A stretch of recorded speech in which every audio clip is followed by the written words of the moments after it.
സുവിശേഷത്തിൻ തെളിച്ചം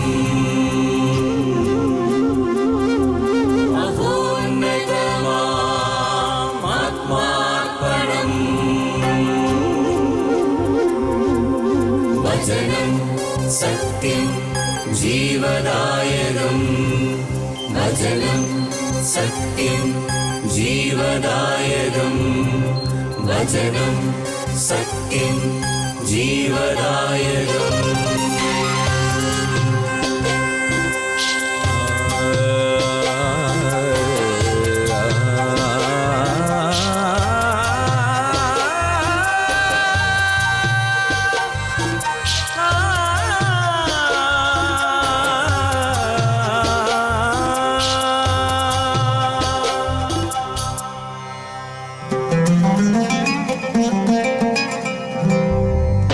അധ്വാനിപ്പവർ തൻ സിരകളിലൊഴുകും ജീവൻ പകരും ദിവ്യഭോജനം.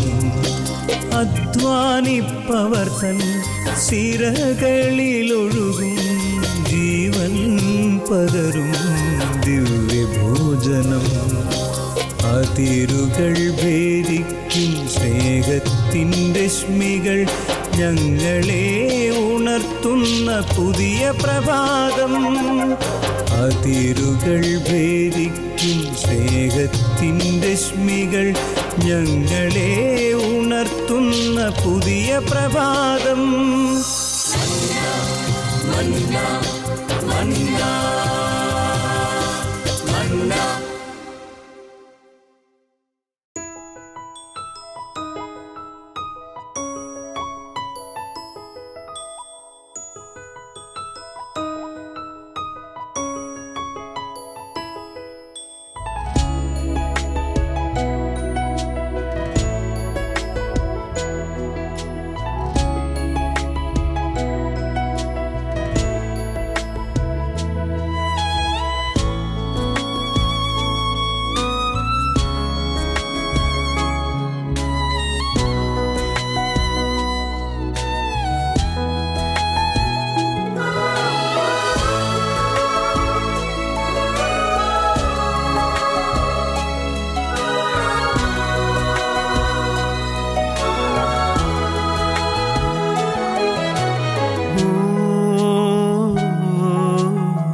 എനിക്കെന്തൊരാനന്ദം എന്നീശോ എന്നുള്ളിൽ വന്നപ്പോ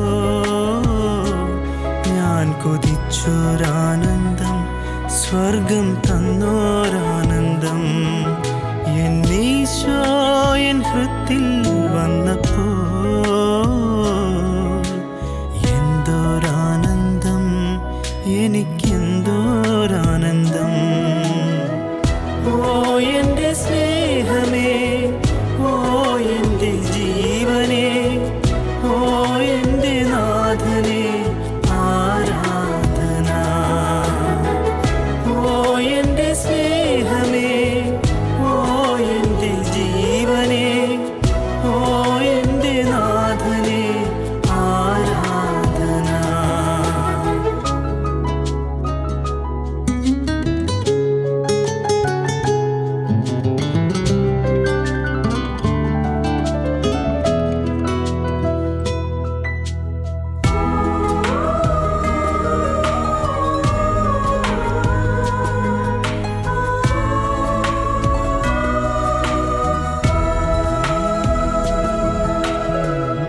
മരുഭൂവിൽ പെയ്തൊരു പുതുമഴ പോൽ നിൻ സ്നേഹമെന്നിൽ നിറയുന്നു. മരുഭൂവിൽ പെയ്തൊരു പുതുമഴ പോൽ നിൻ സ്നേഹമെന്നിൽ നിറയുന്നു. ആ സ്നേഹമെന്നിലൂടൊഴുകട്ടെ എന്തോരാനന്ദം എനിക്കെന്തോരാനന്ദം.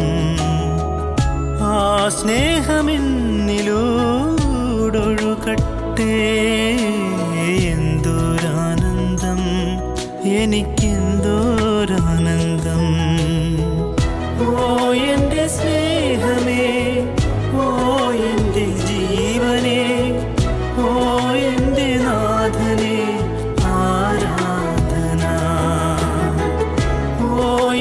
സ്നേഹമേ, ഓ എൻ്റെ ജീവനേ, ഓ എൻ്റെ നാഥനേ, ആരാധന.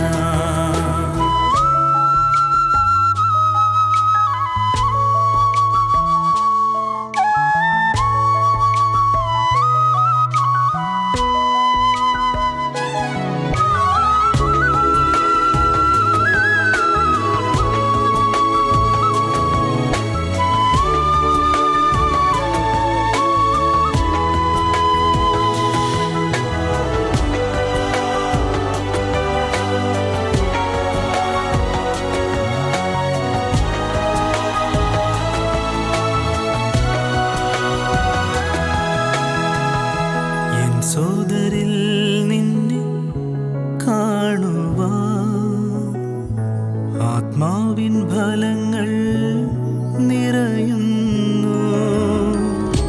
എൻ സോദരിൽ നിന്നെ കാണുവാൻ ആത്മാവിൻ ഫലങ്ങൾ നിറയുന്നു. ആ ഫലമെന്നിലൂടൊഴുകട്ടെ, എന്തൊരാനന്ദം, എനിക്കെന്തോരാനന്ദം. ആ ഫലമെന്നിലൂടൊഴുകട്ടെ, എന്തൊരാനന്ദം, എനിക്കെന്തോരാനന്ദം. ഓ എന്തൊരാനന്ദം, എനിക്കെന്തോരാനന്ദം. എന്നീശോ എന്നുള്ളിൽ വന്നപ്പോൾ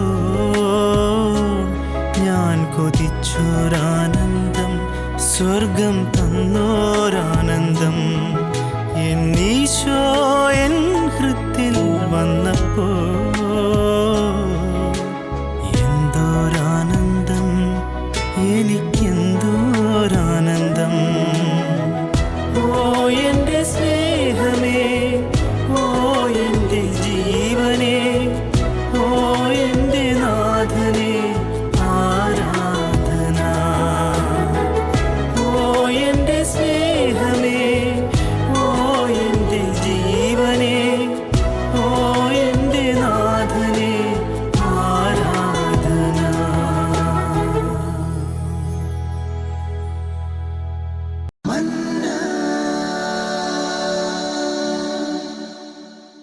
പിതാവിൻ്റെയും പുത്രൻ്റെയും പരിശുദ്ധാത്മാവിൻ്റെയും നാമത്തിൽ ആമേൻ. കർത്താവായ ഈശോ മിശിഹായിൽ ഏറ്റവും സ്നേഹം നിറഞ്ഞ സഹോദരങ്ങളെ, ലോകമതങ്ങൾ, ലോകത്തിലെ തത്വചിന്തകന്മാർ മനുഷ്യജീവിതത്തിൻ്റെ സഹനത്തിൻ്റെ അർത്ഥത്തെക്കുറിച്ച് ധാരാളം ചിന്തിച്ചവർ ക്രൈസ്തവ മതത്തിന് ഒഴികെ മറ്റേതൊരു മതത്തിനും പരിപൂർണമായി സഹനത്തിൻ്റെ അർത്ഥം വ്യാഖ്യാനിക്കുവാൻ ഇതേവരെ സാധിക്കാതെയിരിക്കുന്നു. തത്വചിന്തകന്മാർക്ക് വ്യാഖ്യാനിക്കാൻ പോയിട്ട് സഹനത്തിൻ്റെയും ദുഃഖത്തിൻ്റെയും അർത്ഥം അറിയില്ലാതെ അർത്ഥമില്ല എന്ന് ചിന്തിക്കേണ്ടതായും വന്നു.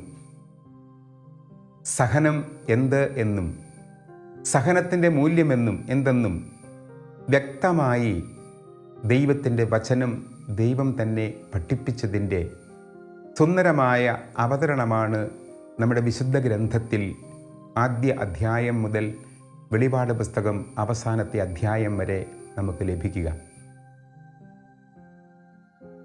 എന്നെ കേൾക്കുന്ന നിങ്ങൾക്കും നിങ്ങളോട് സംസാരിക്കുന്ന എനിക്കും നൊമ്പരത്തിൻ്റെയും ദുഃഖത്തിൻ്റെയും സഹനത്തിൻ്റെയും അർത്ഥ വ്യതിയാനങ്ങളിലൂടെ അർത്ഥ വ്യാഖ്യാനങ്ങൾ ലഭിച്ചിരിക്കുന്നത് പോലും ഒരു പക്ഷേ സത്യമാകണം എന്ന് ഇല്ല. ദൈവത്തിൻ്റെ മുമ്പിൽ എന്താണ് സഹനത്തിൻ്റെ മൂല്യം? വിശുദ്ധരായ ധാരാളം വ്യക്തിത്വങ്ങളെ തിരുസഭ നമ്മുടെ മുമ്പിൽ അവതരിപ്പിച്ചുകൊണ്ട് വിശുദ്ധ ഗ്രന്ഥത്തിൽ നിന്ന് അനേകം ആളുകളെ, അനേകം വിശുദ്ധരായ വ്യക്തിത്വങ്ങളെ പരിചയപ്പെടുത്തിക്കൊണ്ട് ഈ സഹനത്തിന് വ്യാഖ്യാനം കൊടുത്തത് അർത്ഥപൂർണമായി കർത്താവ് ഏറ്റെടുത്തുകൊണ്ട് എന്താണ് സഹനമെന്ന്, എന്താണ് സഹനത്തിൻ്റെ അർത്ഥമെന്ന്, എന്താണ് ക്രൈസ്തവ ജീവിതമെന്ന്, എന്താണ് മനുഷ്യജീവിതത്തിൻ്റെ ധർമ്മമെന്ന്, ദൈവരാജ്യത്തിൻ്റെ അനുഭവം എന്തെന്ന് വ്യക്തമാക്കുന്ന ധാരാളം അനുഭവങ്ങൾ അവിടുന്ന് പകർന്നു തന്നു, സ്വന്തം ജീവിതത്തിലൂടെ കാണിച്ചു തന്നു. അവിടുന്ന് പല ആവർത്തി വചനത്തിലൂടെ ഓർമ്മപ്പെടുത്തുന്നത് എന്താണ്? എനിക്കൊരു മാമോദീസ മുങ്ങുവാനുണ്ട്, അത് പൂർത്തിയാകുന്നതുവരെ ഞാൻ അസ്വസ്ഥനാണ്. ഈ മാമോദീസയാണ് കർത്താവിൻ്റെ കുരിശുമരണത്തിൽ അവിടുന്ന് പൂർത്തിയാക്കി ഏറ്റെടുത്തത്. ഈ കുരിശിൻ്റെ അർത്ഥം ജീവിതത്തിലുടനീളം വ്യക്തമായി പഠിപ്പിച്ചും ജീവിച്ചും നമുക്ക് മുമ്പേ കടന്നുപോയ കർത്താവിലേക്ക് ഒരു നിമിഷം തിരിയുമ്പോൾ, ആ കർത്താവിലേക്ക് തിരിയുന്ന ഏതൊരു വ്യക്തിയുടെയും ജീവിതത്തിൻ്റെ അനുഭവങ്ങൾ സഹനത്തിൻ്റെ മനോഹാരിത വ്യക്തമാക്കി തരുന്നു. ഹെബ്രായ ലേഖകൻ നമ്മളെ ഓർമ്മപ്പെടുത്തുന്നത് എന്താണ്? ഇതാ നമുക്ക് ചുറ്റും ധാരാളം വിശുദ്ധരായ ആളുകളുടെ ഒരു കൂമ്പാരം തന്നെ, സാക്ഷികളുടെ ഒരു നിര തന്നെ നിൽക്കുകയാണ്. ഒരു നീണ്ട നിര നമുക്ക് മുമ്പേ വിശുദ്ധിയുടെ പാതയിലൂടെ സഞ്ചരിച്ചവരുടെ നിര പരിചയപ്പെടുത്തി കൊടുത്തുകൊണ്ടാണ് ഹെബ്രായ ലേഖകൻ ക്രൈസ്തവ ജീവിതത്തിൻ്റെ അനുഭവങ്ങളിലൂടെ നമ്മളെ കൊണ്ടുപോവുക. കർത്താവിൻ്റെ ശ്രേഷ്ഠ ശിഷ്യന്മാർ സഹനത്തിൻ്റെ പാതയിലൂടെ കടന്നുപോയി അവസാനം കർത്താവിന് വേണ്ടി അവസാനത്തുള്ളി രക്തം വരെ ചിന്തുക എന്നത് അഭിമാനമായി കണക്കാക്കിയ അനുഭവവും നമുക്കറിയാം.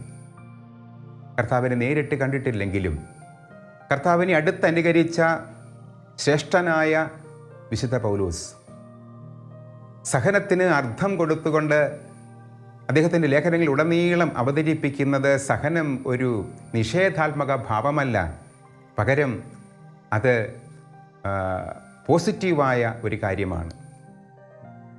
ആ സഹനത്തെക്കുറിച്ച് പോസിറ്റീവായി ചിന്തിക്കാൻ ഇന്ന് നമുക്ക് ഏതാനും നിമിഷങ്ങൾ ശ്രദ്ധിക്കാം. വിശുദ്ധ പൗലോസ്ലീഹ തൻ്റെ ജീവിത അനുഭവങ്ങൾ ഒക്കെ കാച്ചിക്കുറുക്കിയെടുത്ത് നമ്മുടെ മുമ്പിൽ അവതരിപ്പിച്ചതാണ് അവൻ്റെ ആ ലേഖന ഭാഗങ്ങൾ മുഴുവനും.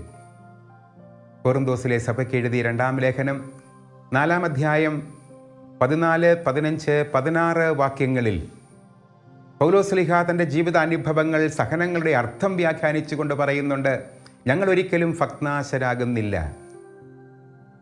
ജീവിതത്തിൻ്റെ പരിപരത്തെ യാഥാർത്ഥ്യങ്ങളിലൂടെ കടന്നു പോകുമ്പോൾ കൂടുതൽ കർത്താവിന് സഹനത്തോട് ചേർന്ന് നിൽക്കുന്നുവെന്ന അവബോധം മനസ്സിൽ സൂക്ഷിച്ച് നിരാശയുടെ ഭാവത്തിലേക്കല്ല, പ്രതീക്ഷയോടുകൂടി ഇത്രയും മാത്രമല്ലേ ചെയ്യാൻ സാധിച്ചുള്ളൂ എന്ന ബോധ്യത്തോടുകൂടി ജീവിച്ച പൗലോസിൻ്റെ ജീവിത അനുഭവം 16-ാമത്തെ വാക്യത്തിൽ വ്യക്തമായി നമ്മെ ഓർമ്മപ്പെടുത്തുന്നുണ്ട്.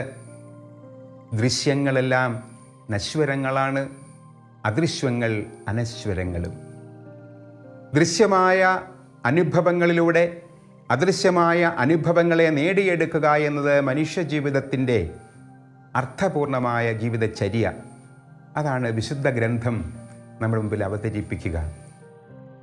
പൗലോസിൻ്റെ ജീവിത അനുഭവങ്ങളിലേക്ക് വരുമ്പോൾ പൗലോസിനെ തൻ്റെ ജീവിതത്തെക്കുറിച്ച് സാക്ഷ്യപ്പെടുത്തുന്നുണ്ടല്ലോ. അദ്ദേഹം യഹൂദനായിരിക്കുമ്പോൾ ആ യഹൂദന്മാരുടെ പഠനത്തിൻ്റെ നിലവാരങ്ങളിൽ ഉന്നത സ്ഥാനീയൻ എന്ന് പറയുന്നുണ്ട്.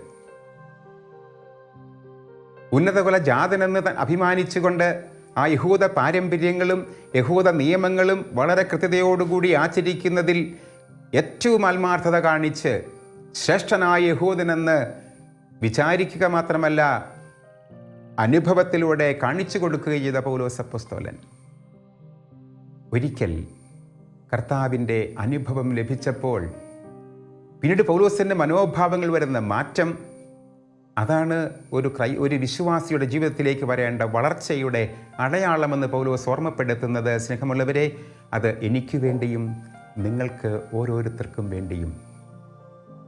ഇത്രമാത്രം ശ്രേഷ്ഠമായ സുന്ദരമായ ജീവിതചര്യ കൊണ്ട് നേടിയെടുത്ത ആ അനുഭവ സാക്ഷ്യത്തെ എത്ര നാൾ നമുക്ക് അവഗണിക്കുവാനാവും? തൻ്റെ ജീവിതത്തിൻ്റെ അനുഭവങ്ങൾ, മാനസാന്തര അനുഭവം, ദൈവദർശനത്തിന് ശേഷം ജീവിതത്തിൽ വന്ന മാറ്റങ്ങൾ, കൃത്യമായി തന്നെ അവതരിപ്പിക്കുന്നുണ്ട് അപ്പസ്തോല നടപടി പുസ്തകത്തിൽ 9-ാം അധ്യായത്തിലും 22-ാം അധ്യായത്തിലും 26-ാം അധ്യായത്തിലും. ഒരേ കാര്യത്തിൻ്റെ പല കാര്യങ്ങൾ അവതരിപ്പിക്കുക, ഒരേ യാഥാർത്ഥ്യത്തിൻ്റെ. യഹൂദൻ എന്ന നിലയിൽ അഭിമാനിച്ചിരുന്ന മേഖലകളിൽ നിന്ന് യഥാർത്ഥ ദൈവത്തെ തിരിച്ചറിഞ്ഞപ്പോൾ, രക്ഷകനെ തിരിച്ചറിഞ്ഞപ്പോൾ, കർത്താവിനെ തൊട്ടറിഞ്ഞപ്പോൾ ഉണ്ടായ ഭാവമാറ്റവും മനോഭാവങ്ങളിലെ മാറ്റങ്ങളും പ്രവർത്തന ശൈലിയിലെ മാറ്റങ്ങളുമാണ് പൗലോസിന് പറയാനുള്ളത്. യഹൂദനായിരിക്കെ പൗലോസ് പറയുന്നുണ്ട്, അഭിമാനത്തോടുകൂടി എല്ലാം തികഞ്ഞവനെന്ന നിലയിൽ സഞ്ചരിക്കാൻ കുതിരയുണ്ട്, കടന്നു ചെല്ലുന്ന മേഖലകളിൽ അംഗീകാരങ്ങളുണ്ട്. അങ്ങനെ ഒരു നല്ല യഹൂദൻ എന്ന നിലയിൽ ജീവിച്ചിരുന്നപ്പോൾ കർത്താവിനെ തിരിച്ചറിയുന്ന ക്ഷണം, നീ എന്തിനെന്നെ പീഡിപ്പിക്കുന്നു എന്ന് ചോദിക്കുന്ന കർത്താവിൻ്റെ സ്വരത്തിന് മുമ്പിൽ ആ സാവൂൾ മാനസാന്തര അനുഭവത്തിലേക്ക് വരികയും പൗലോസായി രൂപമാറ്റം വരികയും ചെയ്യുമ്പോൾ രൂപത്തിൽ മാത്രമല്ല ഭാവത്തിലും പേരിൽ പോലും മാറ്റം വരുത്തുകയാണ്. സ്നേഹമുള്ള സഹോദരങ്ങൾ, നമ്മുടെ ജീവിതത്തിൽ നമുക്കും ദൈവാനുഭവം, നമ്മളൊക്കെ ജനിച്ചു വളർന്നത് ഒരുപക്ഷെ ക്രൈസ്തവ പശ്ചാത്തലത്തിലായിരിക്കാം.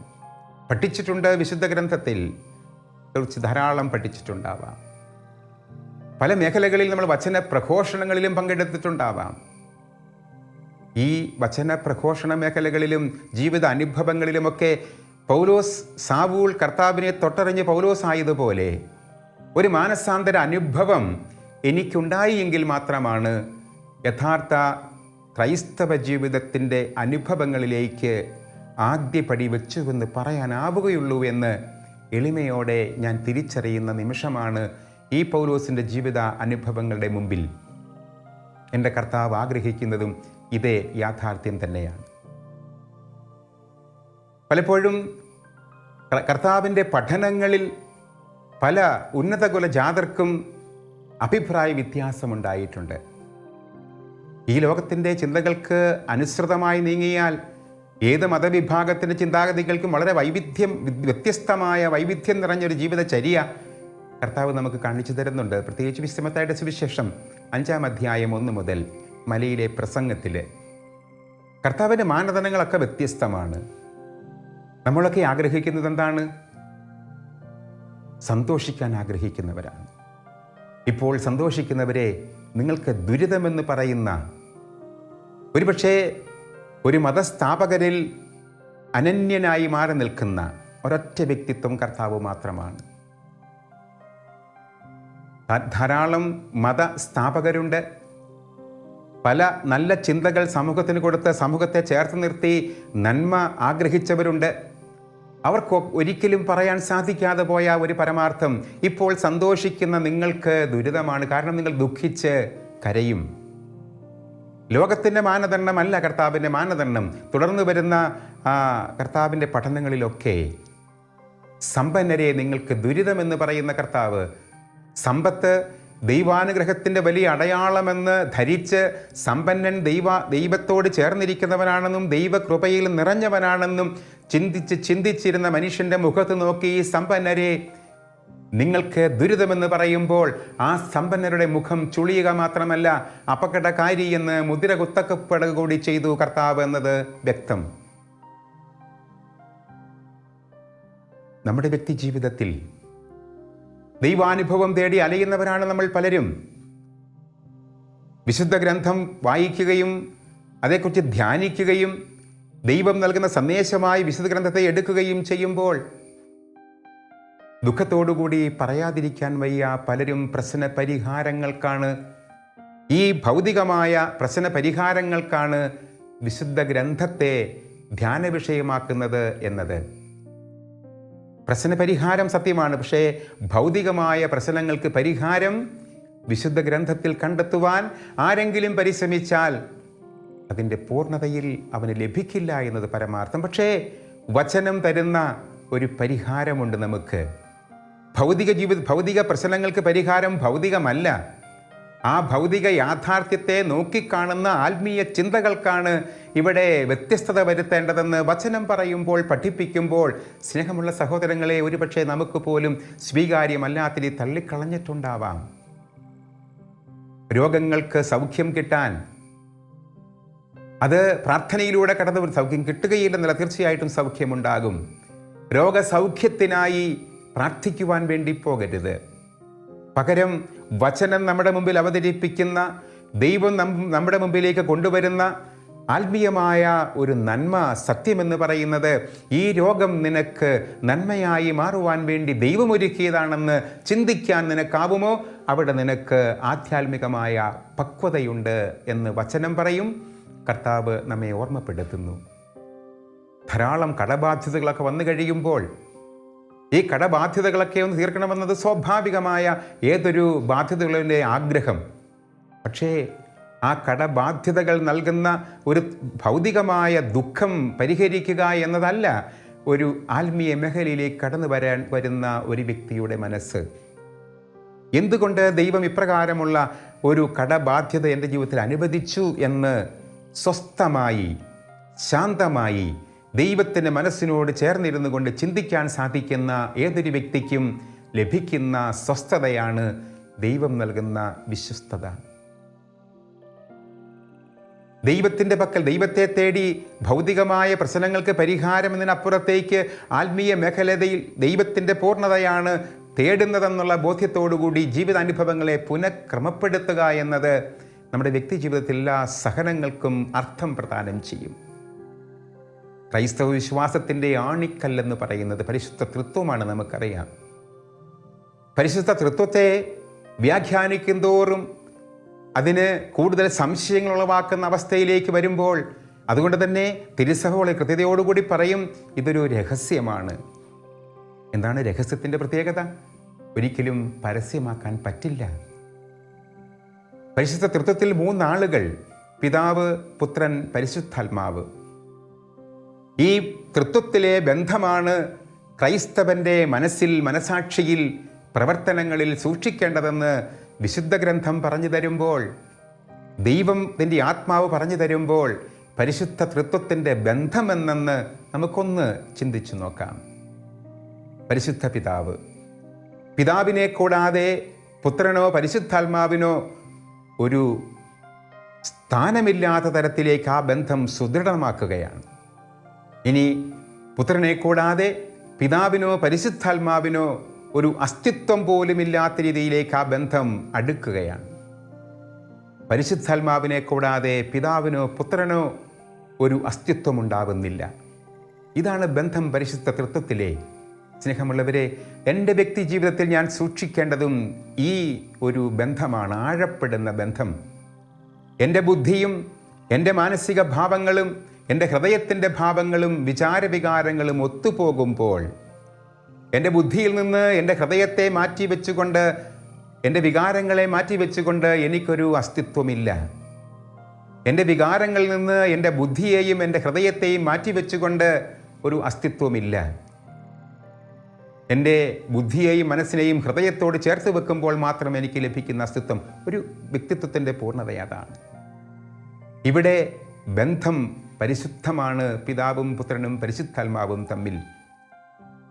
അതുപോലെ തന്നെ കുടുംബജീവിതത്തിൽ ഭാര്യ ഭർത്തൃബന്ധം, മക്കളും മാതാപിതാക്കന്മാരും തമ്മിലുള്ള ബന്ധം, ഇടവകയിൽ ഒരു ഇടവക വികാരിയും ഇടവക അംഗങ്ങളും തമ്മിലുള്ള ബന്ധം, രൂപതാധ്യക്ഷൻ, രൂപതയിലെ വൈദികർ, പരിശുദ്ധ പിതാവ്, അങ്ങനെ കത്തോലിക്ക സഭയിലെ വ്യക്തികൾ പരസ്പരമുള്ള ബന്ധത്തിന് അടിസ്ഥാനമായി നിലകൊള്ളേണ്ട പരമമായ യാഥാർത്ഥ്യം പരിശുദ്ധ തൃത്വമാണെന്ന് ദൈവശാസ്ത്രജ്ഞന്മാർ ഒരുമിച്ച് പറയുകയും നാം വിശ്വസിക്കുകയും ചെയ്യുമ്പോൾ, സ്നേഹമുള്ളവരെ, ഒരു ശുദ്ധമായ പരിശുദ്ധമായ ബന്ധമാണോ നമുക്കുള്ളത് എന്ന് പരിശോധിച്ച് നോക്കാം.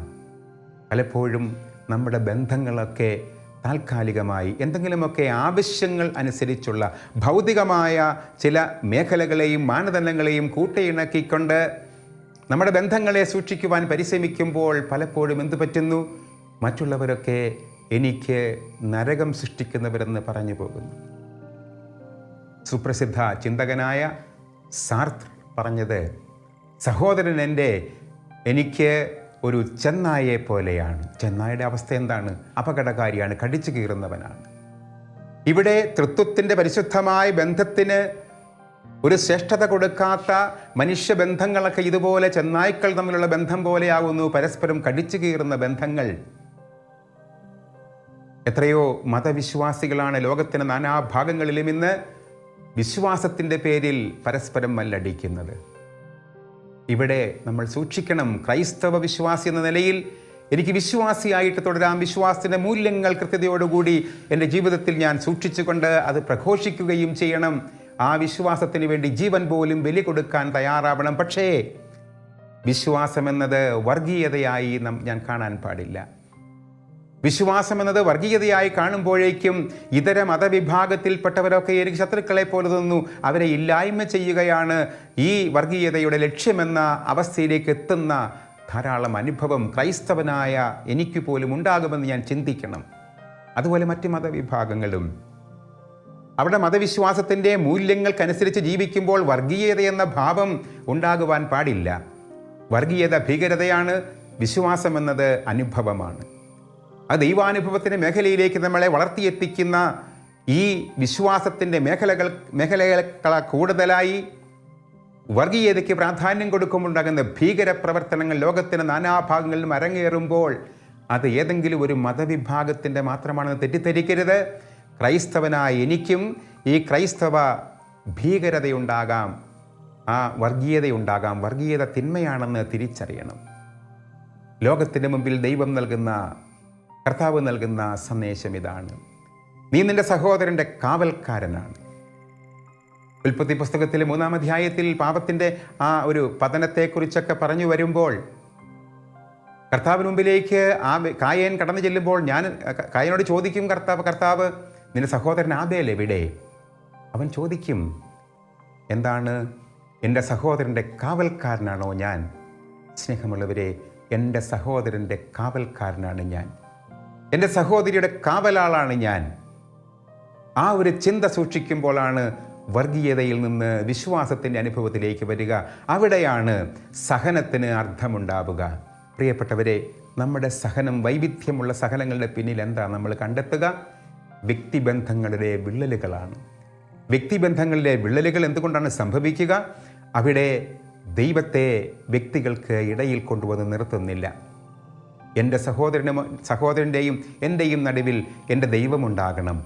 എൻ്റെ മാതാപിതാക്കന്മാരുടെയും എൻ്റെയും നടുവിൽ എൻ്റെ ദൈവമുണ്ടാവണം.